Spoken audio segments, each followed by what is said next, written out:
হঠাৎ করে একটা ফোন আসাতে আমি ভীষণ পরিমাণে ঘাবড়ে যাই। ফোন কলের ওপারে ছিল আমার বর।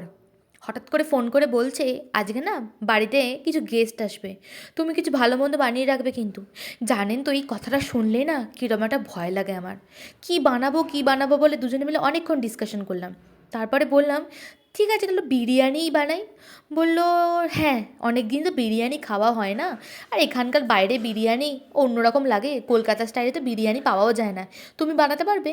আমি বললাম, বাবা এমন করছো যেন জীবনে কোনো দিন আমার হাতে বিরিয়ানি খাওনি। তার সাথে বললাম, যদি বিরিয়ানি খেতেই হয় বাড়ি আসতে হবে তাড়াতাড়ি। তো সেই কথা শুনে বললো, ঠিক আছে, বিরিয়ানির জন্য এইটুকু আমি করতেই পারি। আমি বললাম, ঠিক আছে, দেখছি ফ্রিজে মাংস আছে কি না। বললো, হ্যাঁ, আমি তো মাংস কিনেছিলাম, মনে নেই তোমার? আমি বললাম, অনেকটাই তো আছে, তাহলে ওটা দিয়েই বানিয়ে ফেলি। আমি বোনলেস পিসগুলো আর যেগুলো লেগ পিস সেগুলো আলাদা করে দিলাম। তো লেগ পিসগুলো দিয়ে না আমি হয়তো বিরিয়ানি করি, বোনলেস পিসগুলো দিয়ে আমি চিলি চিকেন বা পকোড়া বানাই। চিলি চিকেনের ভিডিওটা তো তোমরা দেখেছো, কেমন লেগেছে একটু জানাও কিন্তু।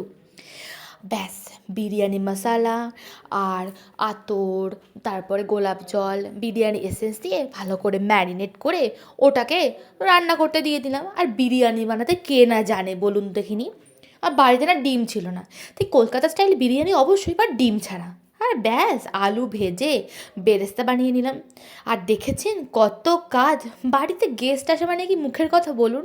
তবে বেশি কোনো যেন আসছে না, মাত্র দুজন আসবে, তাই চারজনের জন্যই বিরিয়ানি বানাচ্ছিলাম। আচ্ছা, তোমরা কারা কারা বিরিয়ানি খেতে ভালোবাসো বলো তো? আমি জানো বিরিয়ানির লাভার বলতে গেলে।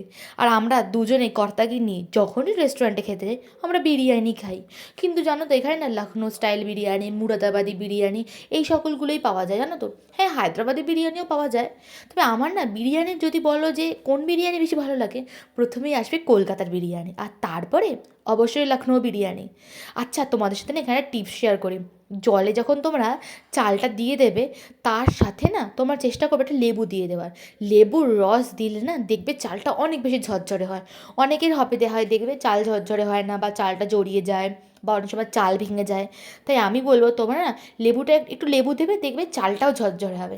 আর দেখেছো, আমি না খুব জলদি কাজ করি, ধীর গতিতে আমার কাজ হয় না। আর জানো তো, এত কাজে চাপে না আমার একটুখানি বেরেস্তাটা হালকা হালকা পুড়ে পুড়ে গেছিলো, যদি কোনো ব্যাপার না, ভালোই টেস্ট হয়েছে জানেন তো।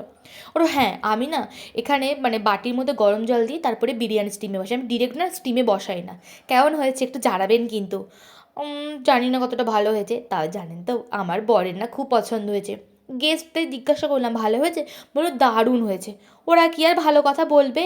আই মিন, ওর যদি খারাপ লাগে থোড়েই না বলবে যে না না খারাপ হয়েছে। কিন্তু আমার বর, ও তো ভয়ে ভয়ে বলছে না না খুব ভালো হয়েছে। জানে তো যদি একটুও বলে যে নুন হয়নি, তেল হয়নি, বা ঝাল কম হয়েছে, অমনি দুদিন কথা বন্ধ। কি, বিরিয়ানিটা দেখতে ভালো লাগছে? না, কমেন্ট বক্সে না জানালে আমি কিন্তু ভীষণ রাগ করবো।